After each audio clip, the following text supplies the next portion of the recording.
This is the Fender Stratocaster that guitar hero Jimi Hendrix famously set on fire on stage at the 1968 Miami Pop Festival. Nearly 40 years later, it fetched a staggering £300,000 at a London auction. Only the Beatles excel in price over Jimi Hendrix. There's a hierarchy. It's the Beatles, Hendrix, Elvis, then Rolling Stones, Madonna and stuff like that. It levels out into various areas.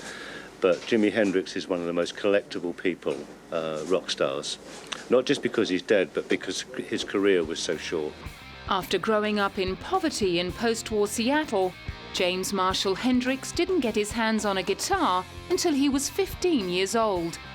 At the age of 27, on September the 18th, 1970, he was found dead on the floor of a London apartment after choking on his own vomit. In between, he transformed the electric guitar into a virtuoso instrument, paving the way for the guitar gods of heavy metal. To this day, he remains at #1 on Rolling Stone magazine's list of greatest guitarists of all time.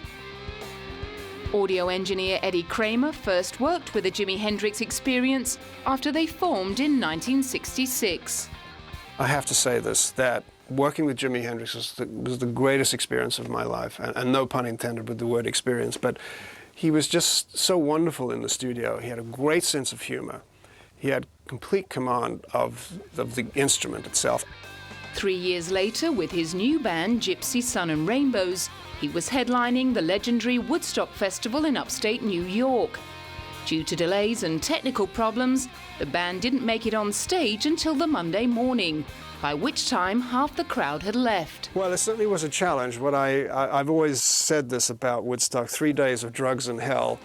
At the end of the 2-hour set, Jimmy launched into a solo improvised version of the Star-Spangled Banner, which is now regarded as a special symbol of the late 60s. It's really Jimmy, and it's incendiary performance, and you think about the political atmosphere at that time in 1969. We're in the middle of the Vietnam War, and he does this absolutely stunning performance of the Star-Spangled Banner, which kind of sums it all up, and that's the iconic performance.